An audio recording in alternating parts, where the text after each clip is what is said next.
Hello, it's Alan Kincaid speaking. Hi, Alan. It's Melanie Brown here from McKinsey. How are you? Hey, Melanie, how are you? I'm very good, thank you. Thank you so much for taking the time today. Pleasure. Look, I think it'd probably be best if I just outline a little bit of what we're hoping to get off this call, and then we can take it from there. I guess, firstly, it would be great if you could just, I've Googled you, but if you could just give me a little bit of background on your experience in the aged care industry in particular.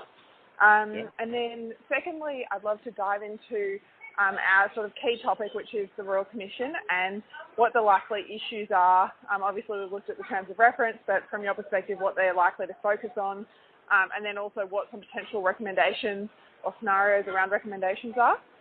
And then thirdly, I guess what we're keen to understand is the potential impact that the Royal Commission could have on providers and on the market more broadly, particularly around the provider economics based on particular scenarios of Royal Commission recommendations.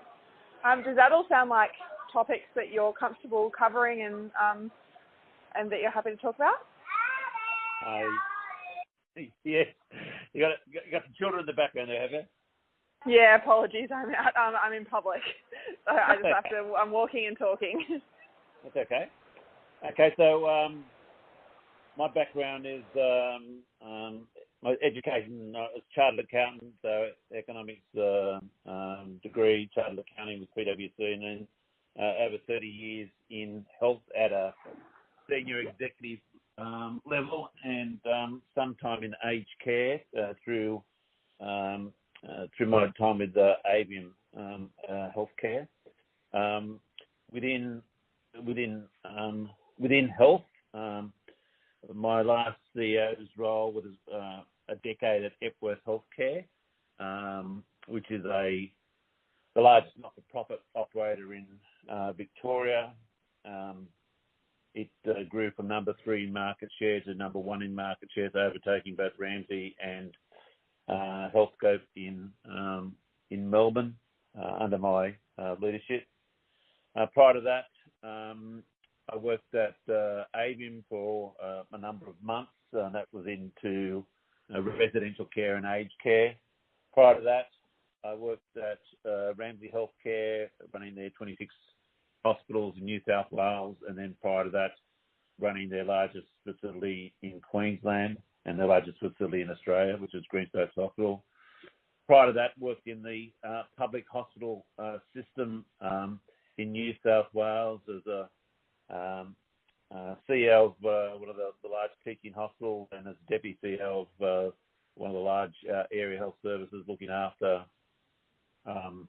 hospitals and aged care units as part of that facility. That was as deputy CEO of Northern Sydney Area Health Service. And I also had time with HCF, which is one of the large health insurers, as the general manager of health benefits, so contracting with healthcare providers both in hospitals and in ancillary benefits. In my various roles, have dealt with and been involved with aged care providers, both directly through Avium, but also with provision of acute and rehabilitation care in the hospital setting, both in public and in private. You are dealing with the aged care system, with HAC assessments, with aged care providers, and you develop relationships with them. I have contracted with provision of services from them, etc. So that's my background and knowledge. That's really helpful. Thank you, Alan. It's good to sort of to know where you're coming, where you're coming at it from, which is great. So I guess it'd be awesome to dive into the Royal Commission in particular, and starting with perhaps what the key issues you think they're likely to be most interested in or look to explore.